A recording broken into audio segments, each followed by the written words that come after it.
What's up, Raider Nation? Welcome back. All right, check it out. So, in the first round, we took Clelin Ferrell, Josh Jacobs, and Jonathan Abram. Here's some stats on the guys and some of my opinions.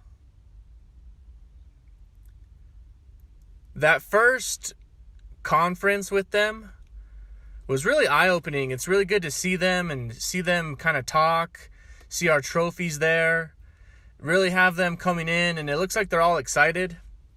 I don't know about you guys. I'm excited for all three of them. Some days I like Abram better because I just have a thing for safeties. I love them. I love that he's going to wear 24. That's ridiculous to me, so that'll be cool. I love Clelin Ferrell. I mean, every time I look at him, he just looks like a leader. He looks like a big dude. I haven't checked the stats or anything, but I think he's like bigger than Mac was too. And I see something in him. I think he's going to have a hell of a career with us, you guys. And now that it's our kind of guys, I think we will lock him up. There's some concern about if we're going to keep our players when we draft well, just like Mac and Cooper. And obviously those are different situations. I've expressed my opinion about both of those. Thirdly, we have Josh Jacobs. And he's not third on purpose. I like him just as much. I've been saying we need a running back, and we have the best running back. All of the positives you hear about with the wear and tear, and he has a 5.9 average. It's going to be great for us, you guys. He catches passes and everything.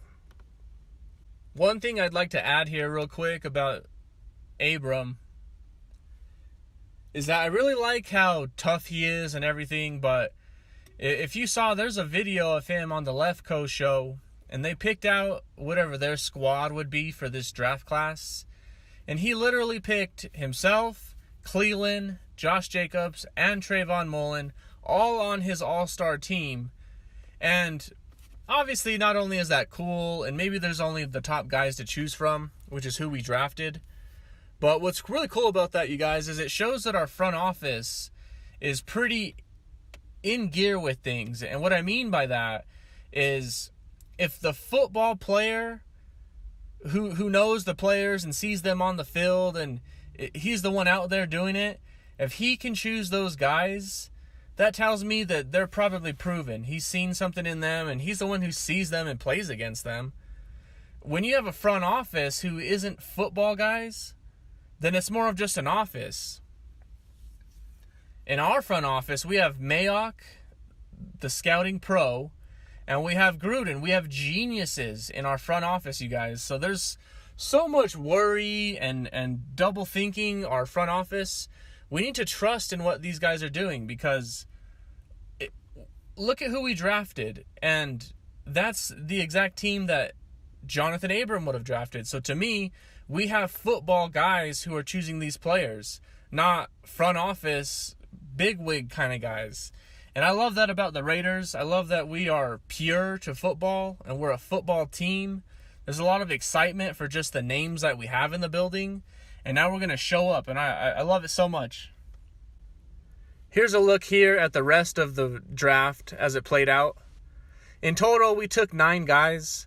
I want to say before this whole thing, before Antonio Brown and everything, I want to say that we had 10 picks. After the trade and going into the actual draft day, we had 7 picks, and now we left the draft with 9. So that shows Mayock moving up and down and, getting more than fewer picks than we started with in the draft. And I think we got the players that we needed.